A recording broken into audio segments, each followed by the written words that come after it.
Hello, everyone. I think we're going to go ahead and get started here in just a minute, or a second, actually. Thanks for finding your way all the way back to this hidden gem that is 301 at the end of a long, dark hallway. My name is Tony Dickherber. I'm with the National Cancer Institute. My colleague Zainab Arab and I are going to give a brief introduction, things that we think that we want you all to know about, what's going on at NIH and the way in which we try to fund biomedical engineering research. And then we're going to ask each of our panelists who we've asked to participate because they've either, in most cases, they've both won NIH awards as well as helped serve on our reviews and have your perspective on what the NIH looks like. And so between our two perspectives as reviewers and grantees and program officers and review kind of participants, then we can allow most of the time for this session to be really Q&A between yourselves and the panelists, and hopefully this will be a fairly informal discussion. So 20 minutes for us, about 5 minutes or so for each of our guests, and then the rest of the time is really for Q&A. Okay. So for those of you that don't already know this, the NIH is made up of 27 different institutes and centers that are largely broken up by areas of disease study or other areas of focus. $37 billion research budget, more than 80% of which goes to funding extramural research, which is the research that you all do. 3 of these institutes and centers have no funding authority, so the remainder are all giving grants of some kind or another. This is how largely it breaks down. I'm with the National Cancer Institute, which is the 900-pound gorilla at the top of the list. We have the largest budget, but we also probably have the most applications. The actual success rates actually break down pretty evenly across institutes and centers, and so there's a misperception that if you apply to the National Cancer Institute because they have the biggest budget, you're more likely to get funded. The likelihood actually washes out pretty evenly across all the institutes and centers. The pie chart that's on the side there gives a little bit of a breakdown. I'm not expecting you to be able to read that, but all of the slides that Zainab and I are presenting are freely available to anybody that wants them. You can email either of us for that. But the pie chart gives you a sense for how we break down that budget, how we distribute it across the community. The large pie slice, that's about 2/3 of the chart, is for research project grants generally, which is basically investigator-initiated work of some kind or another. NIH Grants.gov, or grants.nih.gov is really a pretty nice resource. It gives you all kinds of searching functions and gives you guidance for what kinds of application requirements and review expectations you might have to anticipate, and I very much encourage you to look through that. But one thing I want to make sure is very much on your radars is that we have 3 really primary different ways of giving out grants at the NIH. There are parent announcements, there are program announcements, and there are requests for applications. Parent announcements are open, unsolicited opportunities for investigator-initiated work, and that's largely R21s, R01s, and our SBIRs and STTRs, and our smaller scale R03 awards. Program announcements are really an indication that either a single institute or center or maybe a small collection of institutes and centers have some sort of scientific scope that we really are trying to prioritize, and these are available for up to 3 years with multiple receipt dates. They still largely go to standing study sections for review unless there is a PAR indicator, which means that it has a special review element, and it'll likely go to some special emphasis panel recruited for reviewing those applications. We might get into this in the discussion, but who reviews your application is a relatively critical aspect to take into account when you consider your research strategy. Requests for applications are fairly rare things for the most part at the NIH, or relatively rare, I should say. These are really very specific indications of specific outcomes, scientific progress that we're seeking from the community. We're setting aside a budget to do this, and so they aren't really grants that are paid to what we call the pay line, as in if you get a review score that comes under a certain or within the top percentile or falls within a certain score cutoff, then that's what we call the pay line, and people that clear that are paid. Our requests for applications are really looking to spend that set aside across all the projects that we think are most meritorious, and that also means that we have a little bit more flexibility in picking the projects that don't necessarily align strictly to what the review panel gave us in prioritization. And this is just a sense of scale. We give roughly twice the number of program announcements any given year versus RFAs. And this is an analysis that a colleague of mine did several years ago, so it's a little bit older, but then what's required to do this analysis, I just frankly don't have the time for, but this will serve. This is basically the way in which the parent announcements, which is the dark pie slice, how much we invested as an agency versus program announcements and RFAs. And then you can look at that. That varies fairly substantially when you look at individual institutes and centers. And this gives you a sense for the way in which each of these different institutes and centers are thinking about spending their money. And what's even more shocking is to take a look at what this looked like from 10 years prior to this, in which that distribution was very, very different. So this changes very much every year, and that's really kind of drawing home to the point. We want you to consider the program officers are really your information resources. Please call them, talk to them, try to find out. They may not be able to or perhaps even willing to tell you everything they know, but they're your best source of information for understanding what's going behind making these sorts of decisions. We also have contract opportunities, largely through what are called broad agency announcements, which the NIH very rarely uses. That's really something the Department of Defense is much more commonly uses. And then requests for proposals. Contracts, very different from grants. That's something you should know.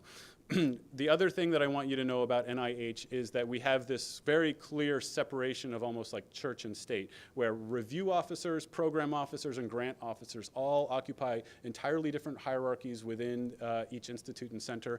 And we really have very strict rules about the kinds of communications we have about applications, about grants, about programs.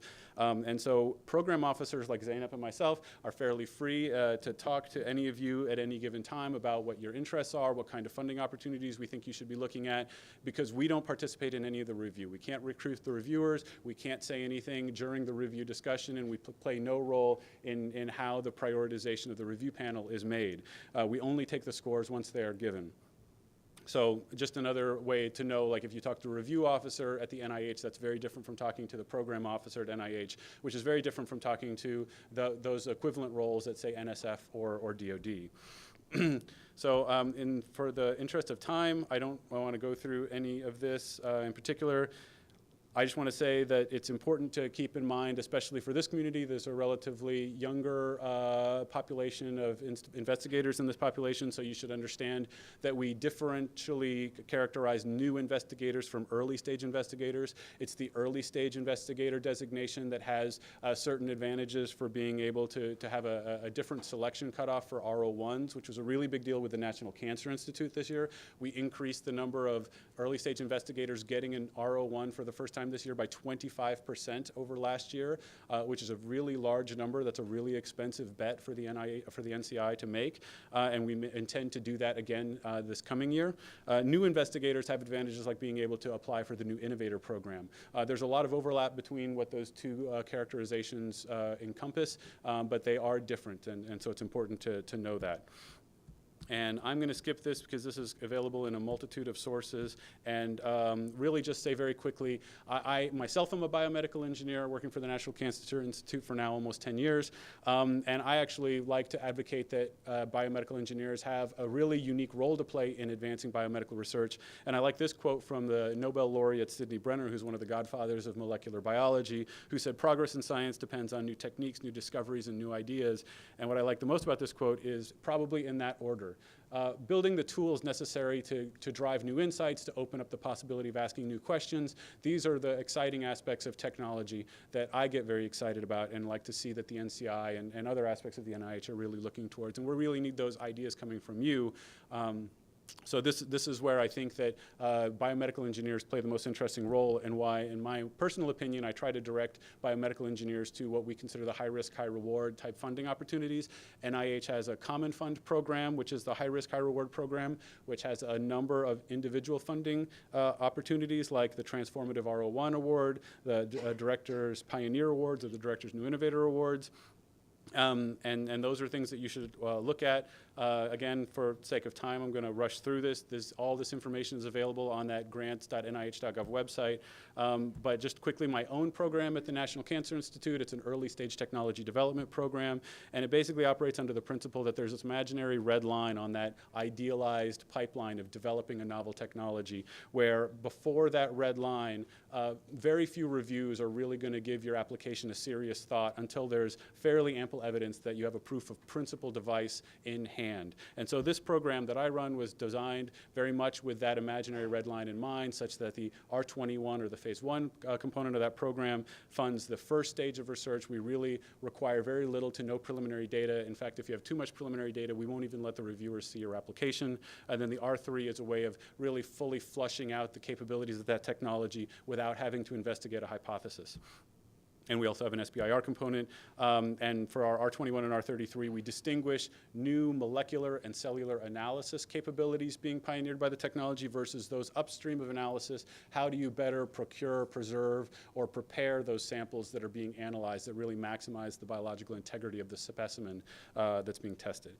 That's my part of the show, and I'm going to hand this off to my colleague Zainab. Thank you.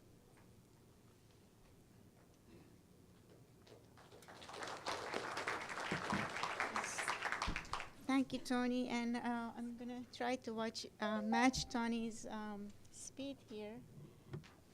I'm just going to give you a few things that are specific to the NIBIB.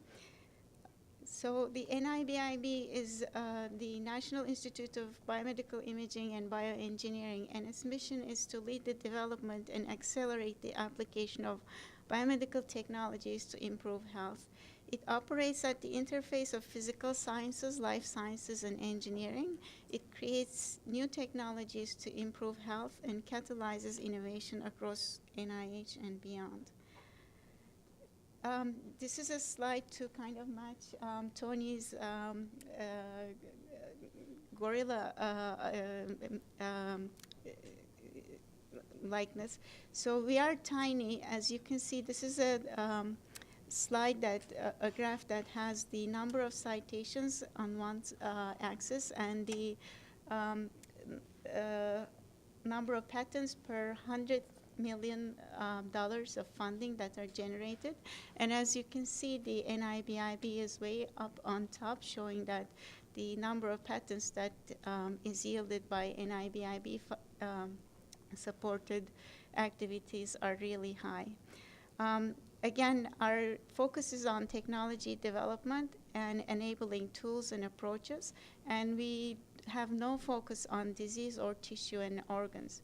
So in other words, the focus of NIBIB is disease or physiological system agnostic technology development that can be generalized to multiple organs and systems and diseases. I'm going to skip this one in the interest of time. The NIBIB scientific program areas are listed in our website, nibib.nih.gov. If you go there under research funding, you can find all of the programs that we support. They're basically grouped into 4 areas.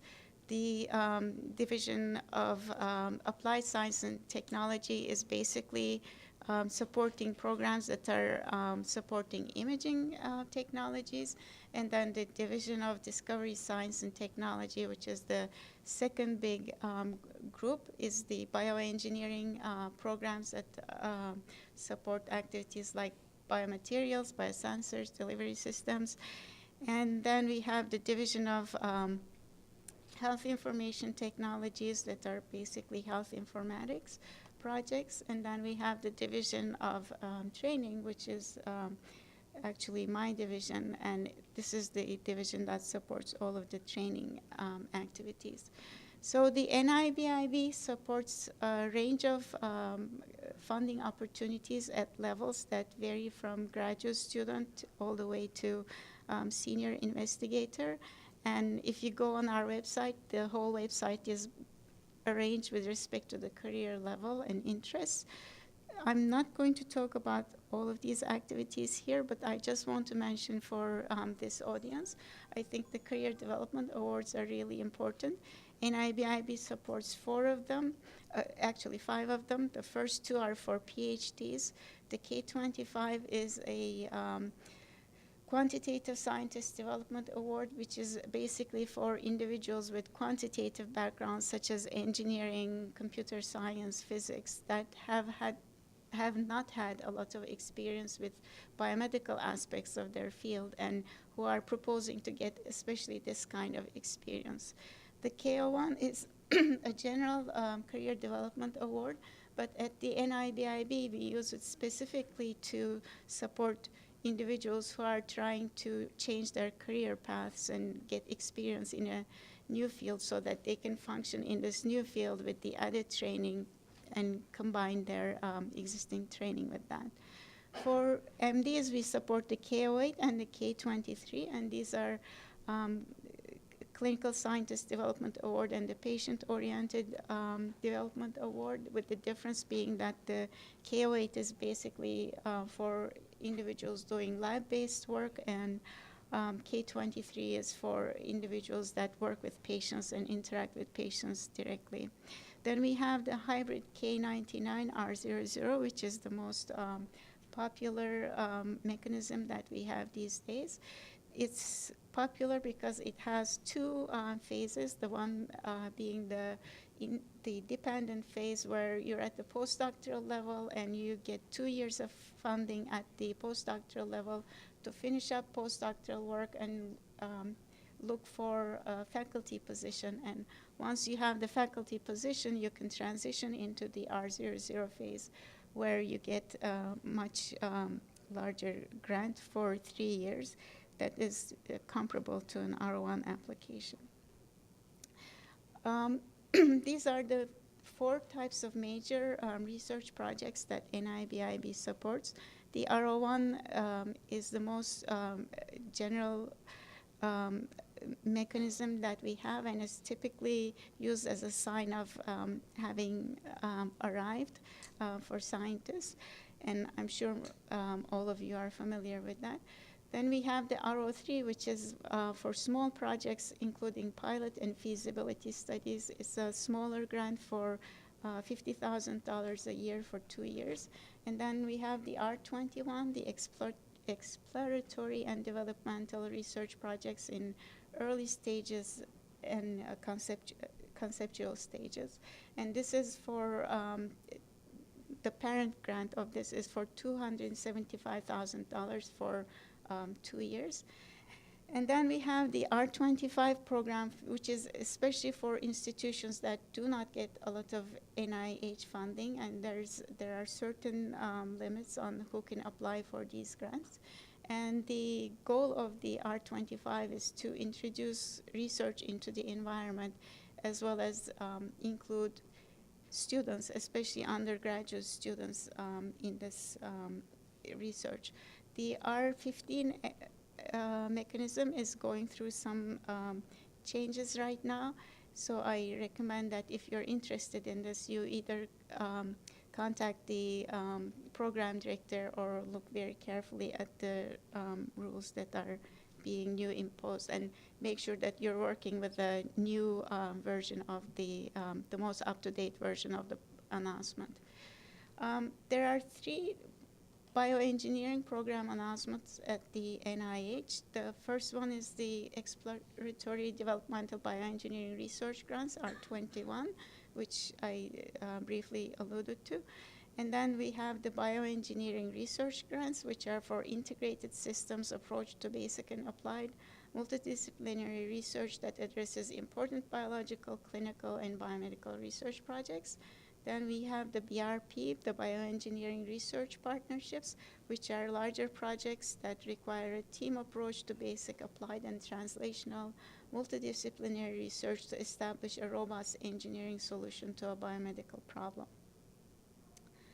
The R21 at the NIBIB, we actually don't support anymore the older R21, but we have our own R21 program. So again, here we are really looking for high-risk, high-reward programs that do not propose an incremental project, but are really going for high-risk, high-reward. In this mechanism, we do not want any preliminary data. And again, as Tony mentioned, if you have preliminary data, this can be a disqualifying factor. And because of this, I really recommend that you touch base with your program director and make sure that whatever you have is really makes you fall into this criteria. Again, it's for $275,000 in direct costs for 2 years. And then NIBIB recently started this Trailblazer program, which is another form of the R21. It's for new and early stage investigators. And it's an expanded version of the R21 for $400,000 over 3 years. And again, the preliminary data is really a critical factor, and it has to be minimal. So I strongly recommend you run your situation by the program director. We also have a new announcement called the NIBIB Supplements to NCAT CTSA Awards.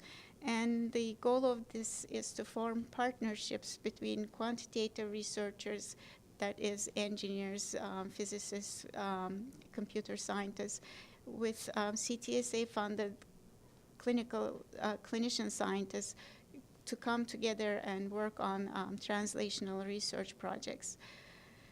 The deadline for this is January 23rd, and we are really looking for strong applications to fund in this area. So I strongly recommend you touch base with me if you have any situation that might be applicable to this. I also want to highlight that we have this esteemed program, again, started last year. It's meant to enhance diversity of the biomedical research workforce. It's for undergraduate students in STEM. So it's for institutions to develop programs that support undergraduate students in STEM. And the goal is to prepare freshmen and sophomore students to move on to advanced honor programs in their institutions. And we have the debut program, which is a design competition for biomedical engineering students. And the award ceremony and the presentations from the winners of this year is actually in this room following this session immediately. So I encourage you to stay on. I also want to mention this concept to clinic commercializing innovation C3I program that NIBIB has. And this is a program that provides NIH grantees with essential business training and specialized mentoring for successful translation of biomedical technologies from lab to market. I also want to mention two quick programs, or quickly mention two big programs that have funding that could be applicable to many of NIBIB relevant work. The first one is the NIH Brain Initiative, which has $172 million, and it supports projects in areas such as neuroethics, data coordination, training, cell circuits, cell types. So if your work is in any way related to those areas, that's a good program to apply to. And then SPARK, stimulating peripheral activity to relieve conditions. The mission is to develop therapeutic targets for peripheral neuromodulation by mapping the autonomic nervous system in relation to major organs. Again, if your work is related to this, this is a program that has a lot of funding, $238 million in phase 1, and more coming in phase 2. As far as resources, I want to add to the ones that Tony mentioned already, that the NIH Guide is a very good source, and you can also sign on to receive emails from this as new activities become announced. And I also want to mention that NIH has a number of listservs, and NIBIB is one of these listservs. You can sign on and receive any new activities that are being announced. You will receive an email about them. And the last pointer I want to mention is that you can become a reviewer. CSR has an early career reviewer program, which allows junior investigators to participate in review activities so that you can see how review is done. And this is a very good way of getting experience and getting pointers as to what the reviewers are looking at, how applications are evaluated, so that that can guide your preparations later. And So I want to start now, go to our panel, and hear about their tips for junior investigators. And very quickly, let me just add, there were some index cards that were distributed for everyone. So for those of you that either don't want to try to wade through the narrow aisles to get to the mic in the center for after our panelists have given their introductory remarks, you can just pass the card towards the middle, and someone will be able to collect those cards, and we can have those questions raised. And the slide up there does not show our last panelist because he surprised me. I didn't think he was going to be able to come, but I'm so pleased he was. As long as he can stay long enough, actually, that may be in question. And so we're going to give a few minutes for each of our panelists to give you a very quick overview of their own experience with NIH, either application for grants or participating in reviews. And we've asked them all to give you tips on things that they think, maybe advice they wish they had at some point. Great. So I'm Jennifer West. I'm on the faculty at Duke. I'm currently a member of the CSR Council, which is a group that's tasked with kind of assessing how the scientific review process is working and providing feedback for improvements to the scientific review process. I've been a member of the Bioengineering Technology and Surgical Sciences Study Section. I've served on reviewers for a wide variety of programs, including SBIRs. I've chaired a K99 panel. I've done the Innovator and Pioneer Awards. I've done site visits on a variety of centers. So I've seen, I think, the vast majority of different types of programs that NIH has to offer. So I think as far as kind of a few key pointers, one of the key things to keep in mind is that reviewers today are under very high burdens.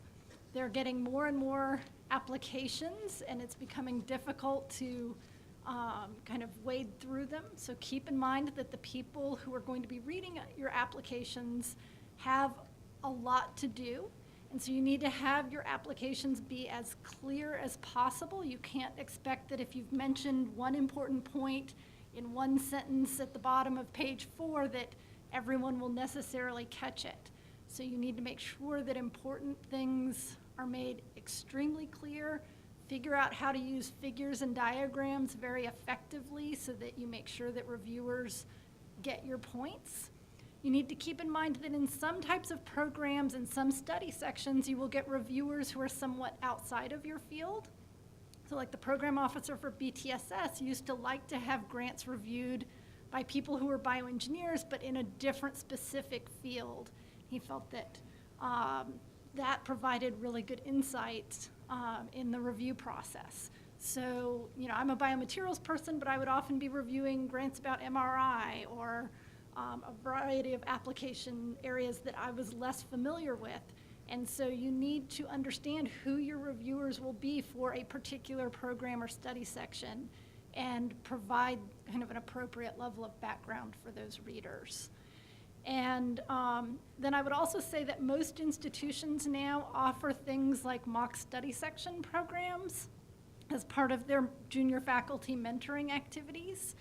If you have these available to you, and there are some professional societies that also will run these, if you have these available, I strongly encourage you to take advantage of them. You can really get a lot of insight and a lot of good advice before you submit your application. And usually in those programs, you can watch and see how the discussion between reviewers on the mock study section works and understand kind of the group dynamics that often develop in that review process. And that can help you figure out how to write your applications to the best of your abilities. And finally, there are often sections, so for instance, in the new BioSketch format or in the Innovator Award sections, where you almost need to be writing a recommendation letter for yourself. This is always somewhat uncomfortable. We don't always like to brag about ourselves. Oftentimes, getting friends and colleagues to help you with that and make sure that you've done a sufficiently good job bragging about yourself can be very helpful there. Yeah, so my name is Adam Engler. I'm not one of the 4 listed there. I am a victim of double booking, so that's why Tony didn't think I could make it.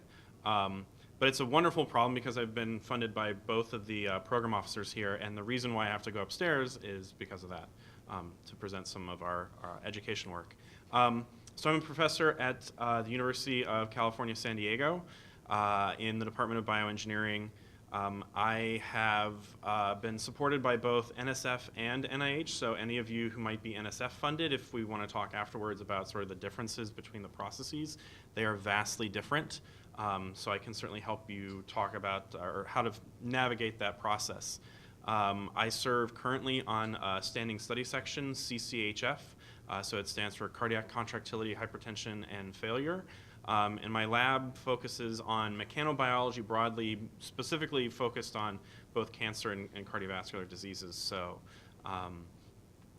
if I were to think of all the advice, and Jennifer gave a very nice overview of a lot of what I would echo, the only other thing that I would add to that is that the program officers are at NIH are really highly tuned to the community and to what's interesting and innovative, and they can be your best friend and your biggest cheerleader when it comes to the science that you want to propose. So, you know, running it by your colleagues at your home campus is a great idea. I'd also just, you know, forward your Ames page to a program officer. They may not have enough time to look at it, but many of them will take the time. Or just say, hey, I want a 15-minute phone call if we can, and that can work wonders. I've had grants that were submitted to some programs that I thought it was a great fit, and it turned out that in the end, maybe that program wasn't the best fit, and if I just picked up the phone and realized, oh, well, a 15-minute conversation could have reoriented me away from a specific study section to maybe a more general one in the R01 mechanism. And fortunately, I learned my lesson, picked up the phone once, and actually did get steered in the right direction, and was then successful in a grant application. So I would add to what Jennifer said in that your program officers are absolutely a resource that you should take advantage of. So I'm going to step out and I'll be back in about a half hour.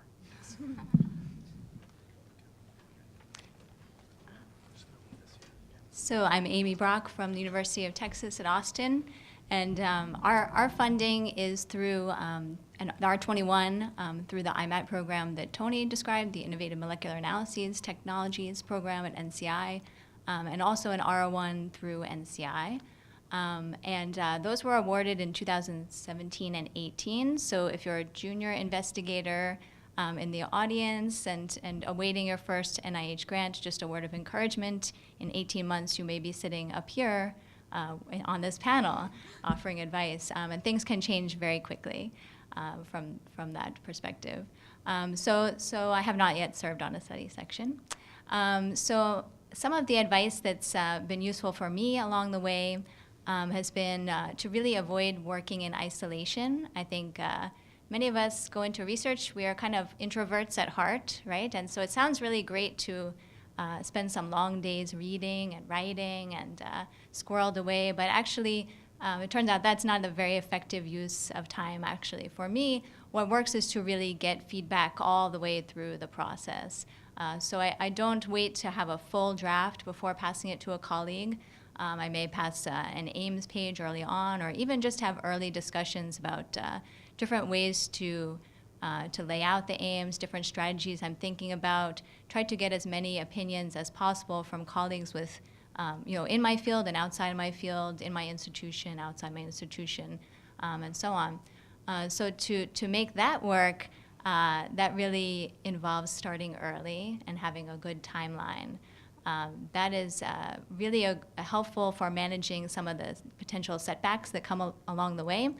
Makes things much less stressful for you, and also for your team, for your admins, for all the other people that need to work through the process with you.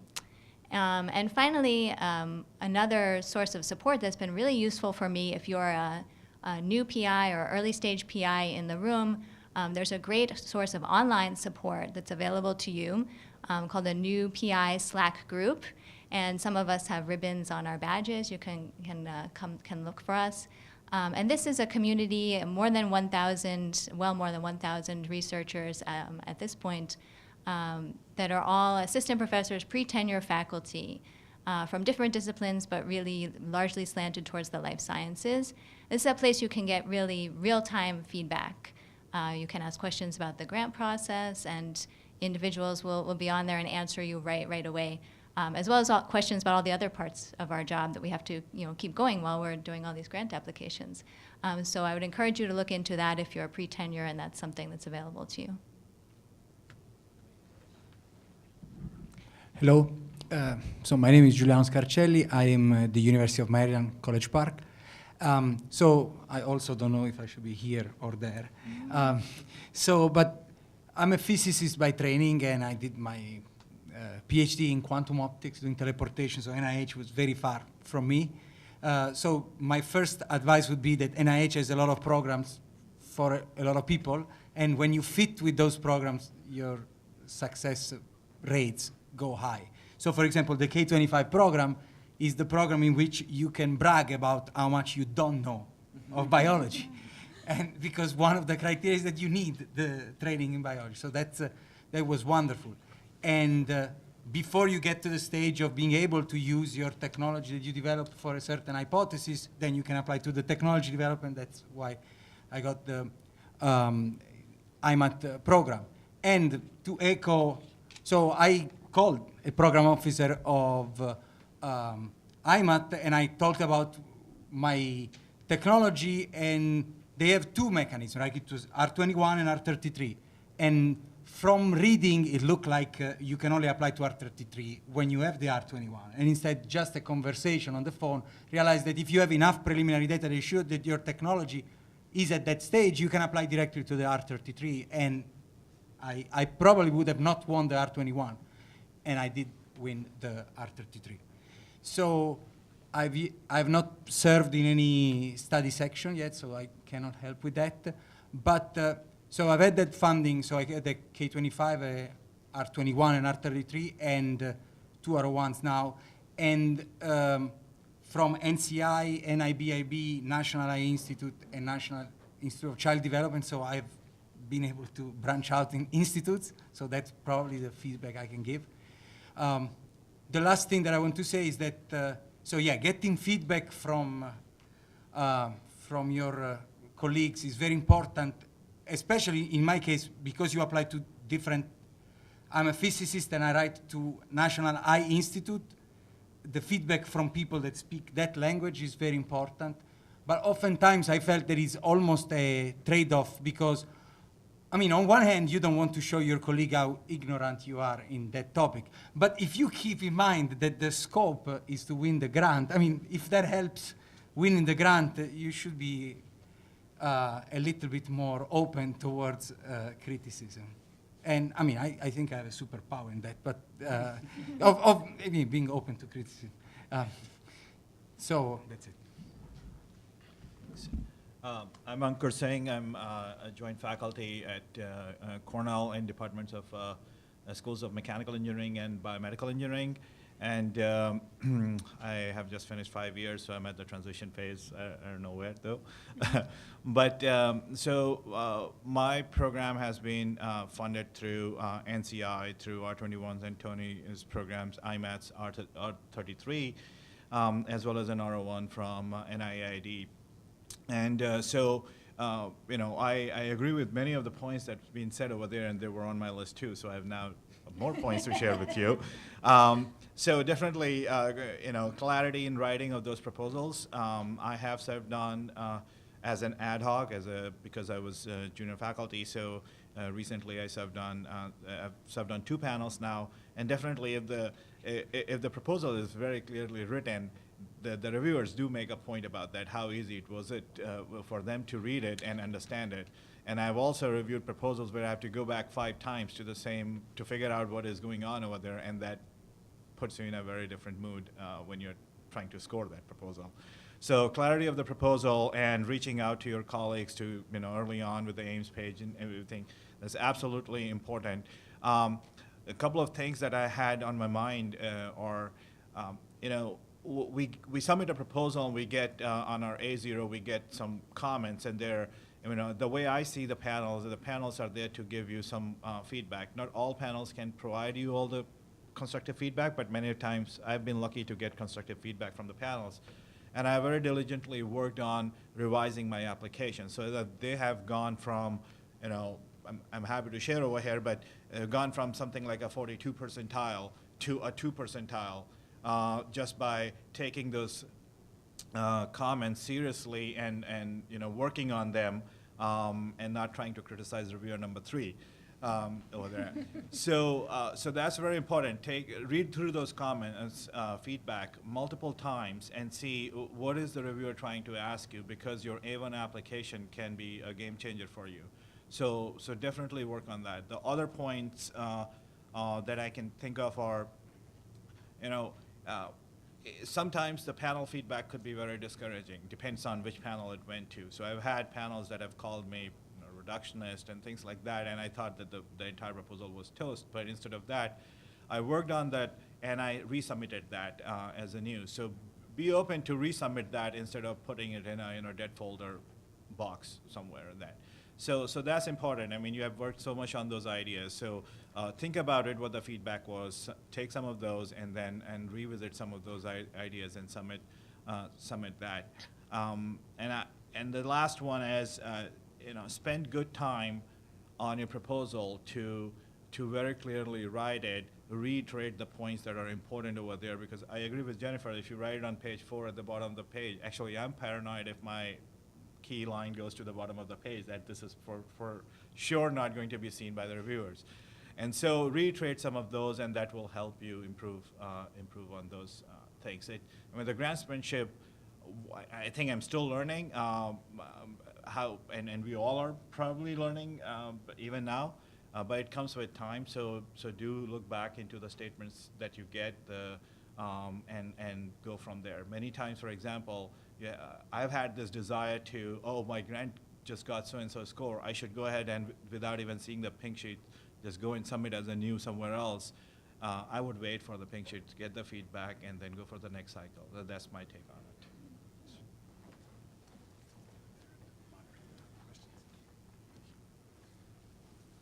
All right, so thank you very much for our panelists. So this is meant to be an open discussion. So for those of you that have passed questions to the side, I will come down and get those. But for anyone that has a question immediately, if you could come to the microphone to ask the question, I'd appreciate it. With a lot of wisdom on the panel, a lot of experience to take advantage of. Please. Hi, can you hear me? Yes. So it seems like you're talking a lot about like kind of individual PIs or small groups of PIs kinds of grants. And are there, can you talk a little bit about the larger ones for like centers and stuff? So would you like, I mean, I don't know, Jennifer, if you had experience with center grants, I think. Yeah, so I've been a PI on a U54 center, and I've been a reviewer on multiple different types of centers. So I think on the centers, it's really critical that your concept fits perfectly with the call. There's usually something very specific that you need to be oriented towards, and kind of any deviation from that's going to be a problem. I think it's important that everyone on your team has a compelling reason to be on your team, right? So sometimes there's a tendency for political reasons within an institution to add various people, but if they're not really contributing to the scientific mission, I think that hurts you. Usually for center grants, not only do you have kind of your written application, but you will in all likelihood have some sort of site visit, and that's going to take a lot of preparation and having everything ready, and usually it's many weeks of many staff and faculty putting in a lot of work to get ready for those. And I have some experience with this. I'm associate director on T32 on immunoengineering funded through NIBIB. So I think writing that grant with my colleagues was a very unique experience, because you're not only thinking about one topic, but you're thinking in a broader sense, and you're trying to put together how multiple project ideas are going to come together. It's very different than a center grant. It's more focused towards training graduate students or postdocs, and how you can really train them and make them, the next generation biomedical researcher, engineers and scientists.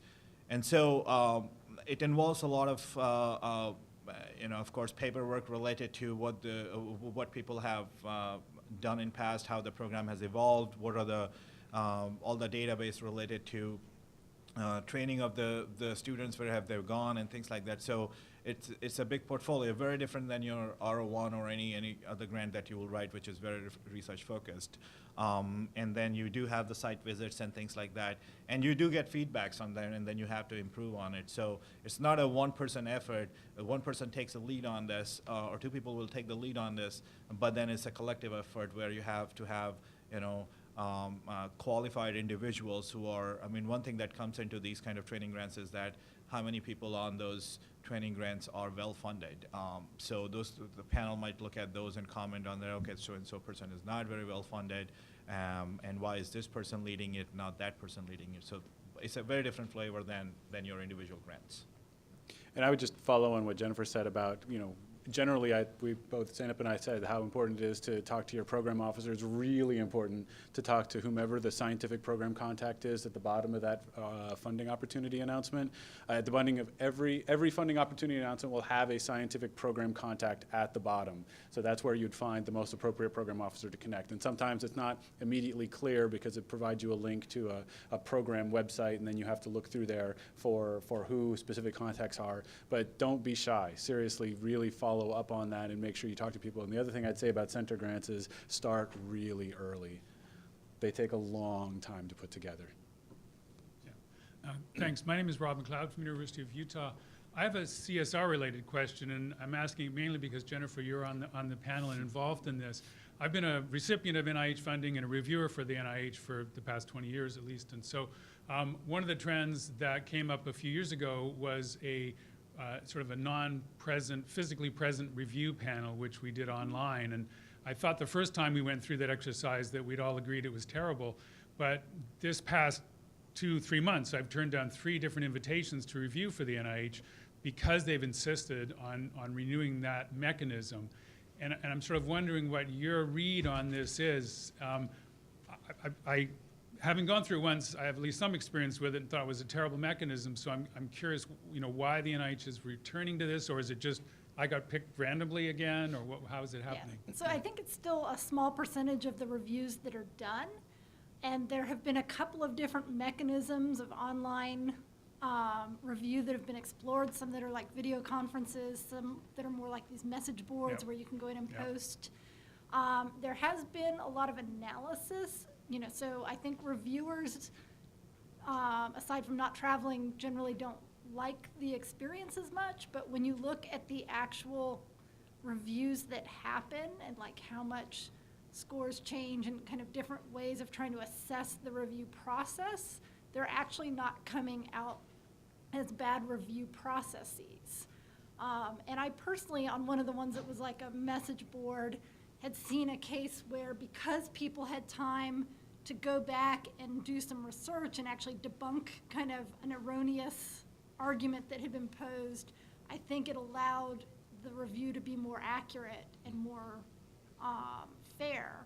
So, I think there are some arguments in favor, but it's still a very small percentage of the way that review is done. Okay, thanks. Let me just interrupt before you start with one of the cards. There was a question as for non-NIH funding, does it count as a significant independent award for evaluating eligibility for new investigator and early stage investigator status? For example, if someone received a DARPA or DoD award that was greater than $500,000 a year, would it disqualify that person from ESI or NI status, even if you're still within 10 years of your PhD completion? My understanding is that it's only NIH awards, independent NIH awards, which are considered R01 equivalents. So there's a whole list of awards that are R01 equivalents, including the R33, for example, from my program. But Zeynep, do you know that any different from what I just said? So I think what you said is correct. I just want to add that for career awards, though, it could be a disqualifying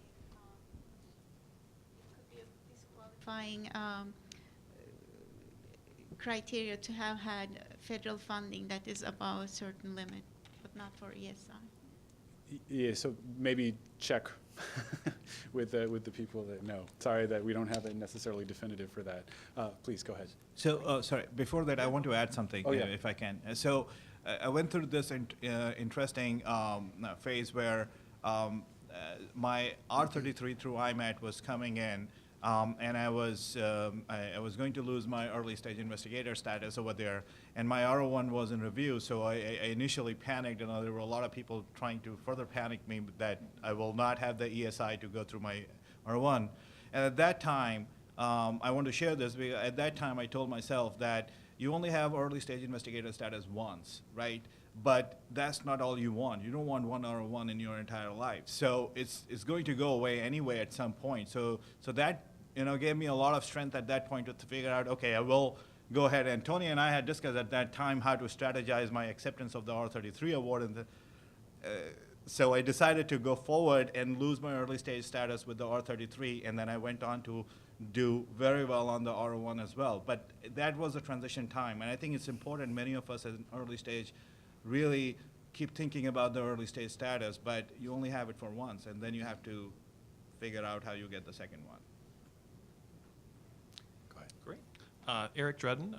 So I'm a relatively new faculty member at Georgia Tech and Emory's BME program, and I've been kind of in a position recently applying for some proposals that are similar to what you guys talked about in the sense that they discouraged having too much preliminary data. And I was just curious, that's always something that's very vague for me because you want to demonstrate feasibility, but also not that you've already done all the work. So I was wondering if some of the folks on the panel could give us some real life examples of where they would draw the line between saying, I've done enough to show that this is feasible, but this is still not completely done. It's still relatively in the early stages.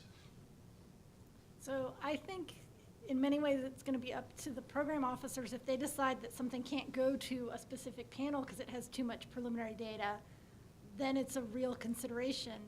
But as a reviewer sitting in panels, when you're reviewing things that say preliminary data not required, the most common reason you see people shooting things down is that they feel it doesn't have enough preliminary data. So I think that unless the program staff really step in and take control of the situation, reviewers always want to see preliminary data. I see. So Tony and Zainab, we should be asking. Yeah, I mean, for my own program, we run special emphasis panels. So we always have very unique review bodies that review all of our R21 applications. And we couple that with recruiting a lot of former grantees from the program. Like the IMAT program has been around for over 20 years. So we have a really deep bench of people that have gone through that all relatively well recognize the uniqueness of what the IMAT program offers for technology developers. So there's some built-in acceptance and adherence to that principle. How you control that in the standing study sections, I don't know. Well, the new mechanism of, for example, R21 Trailblazer through Right. NIBIB, I think the reviewers are instructed that no preliminary data required. So we're now starting to see where we're getting information before the reviews that, okay, this particular R21 is so-and-so category, it should not have any preliminary data. Nevertheless, PIs are putting data over there, and then we have to not look through that or make a judgment based on that. So even if you see it, we're instructed not to bring that as a point of discussion over there. That's not a score driving factor in that case. But the RFA or the program announcement has to specifically say that and has to be passed on to the reviewers as well. I see. And so judgments of feasibility are based on prior publications in that specific area, or is feasibility not necessarily part of the rubric? I mean, for us, it really depends. I mean, the R21 by definition is a grant to establish feasibility. So by definition, it shouldn't be established by that point. In fact, I've used the applicant's own words. You say in paragraph 3 here, you've shown feasibility for what you're trying to do, which is exactly what we told you can't. So, and that's a frustrating conversation because I know a lot of time and effort goes into putting these applications together. But Jennifer's absolutely right. There are a lot of reviewers that really want to say, if I'd only seen a little bit more preliminary data. To a certain degree, we can't cancel that out, even with special emphasis panels, even with all sorts of guidance and orientation. So I don't mean to suggest that it's not a problem at all, even in IMAT. But I maybe Zainab had something to say about with standing study sections, because I don't actually have any experience with those. No, we're doing a lot to inform reviewers that this is the case, and I think as the awards get kind of aged, the reviewers are getting more used to this idea also. And in terms of having too much preliminary data, what the NIBIB program officers do are to screen the application. So when they come in, if there's too much preliminary data, then that might be considered a non-responsiveness issue. So then the application may be rejected to say, you know, maybe this is better for like an R01 or another kind of award. I see. Great. Wonderful. Thanks, everyone. Sure. Let me ask the next card question before our next podium. The question is, can you elaborate more on differences between grants and contracts? For example, what happens if I am awarded a contract, but halfway through I move to a different university? Can I transfer the contract to the new institution?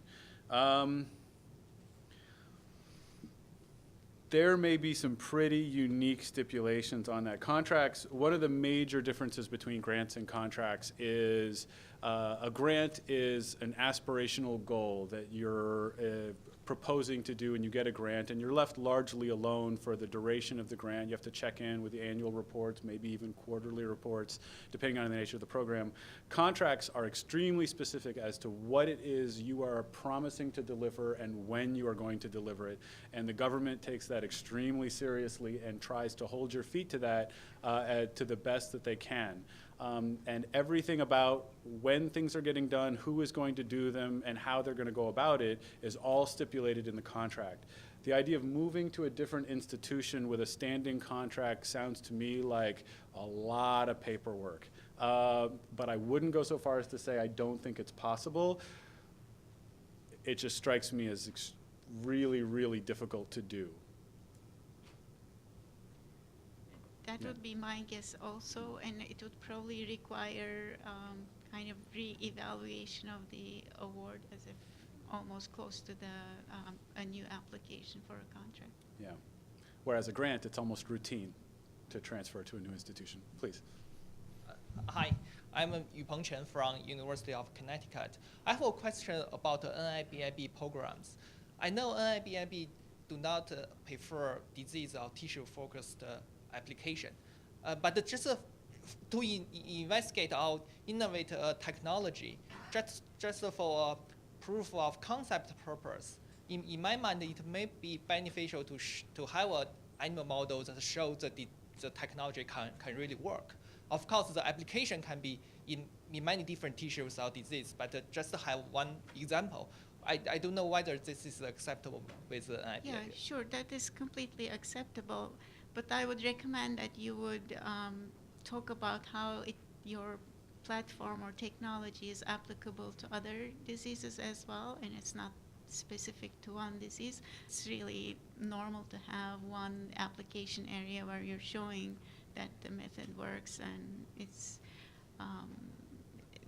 like an efficacy study. That's perfectly fine. Yeah, perfect. Thank you. Yeah. I think the tricky part with the NIBIB, the tricky part that I find, I did that recently. So reach out to the program officer as well. So I sent back my specific aims page to a program officer recently from NIBIB because I was trying to figure out the line between NIBIB and NIAID, because the moment I get deeper into any of I do immunology, it has a potential. I think the institutes are obligated to send it to the specific institutes from there. So NIBIB would push it to NIAID, or if it's any cancer related, it will go to NCI regardless of, you know. So reach out to the program officer as well for that.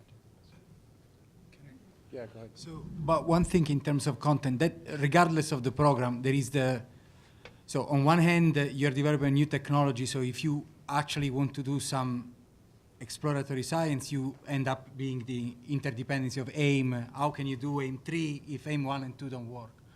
On the other hand, it helps to actually make specific case that this technology will help this specific area of application. So one thing that I've been learning is that when you do that, you sort of want to write, you develop a new technology, and you have a sort of aim that is what you would call a field testing, in the sense that you are working in a specific area, but maybe not answering a new hypothesis, but answering something that is sort of well known that is going to happen, but that will showcase the new ability of your technology. So that's the thing I've been told, and actually it has worked in a couple of my grants, in which you still want to showcase and specific, not being vague, but on the other hand, don't fall into the interdependency of aim issue. Right, so you would be like maybe measuring something about the system, but not using a hypothesis, testing a hypothesis based on that measurement. Thank you. Have there been new cards passed to the center? Just out of curiosity, if someone's seen them, let me know. Otherwise, please, go ahead. Hi, my name's John Susi. I'm a graduate student at Northeastern. I heard a couple times all of you mentioning like sending your specific aims page to a program officer. So a lot of times I'll like work with my advisor on my like specific aim page for the pre-doctoral fellowships and hopefully the postdoctoral ones soon. How might I like establish a relationship with a program officer to send that aims page to, or would that even be appropriate, or should like my advisor be doing that? So there, and this actually serves as a good segue for me to introduce something else that I forgot to earlier. There are actually programs built in now that use like natural language processing schemes to look at an abstract and tell you which program officer at NIH is actually reasonably well suited to cover that, or that oversees a portfolio that's related to that body of work. And that's probably the easiest way to say, oh, that's the program officer I need to talk to, call that person up. The other thing that's related to that is that same kind of natural language processing scheme is also used with abstracts to identify study sections that are well suited to review your application. So another tool worth looking at. But all of the institutes and centers have websites with program staff all listed. Some of them are certainly much easier to use than others, and I won't tell you where NCI fits on that list.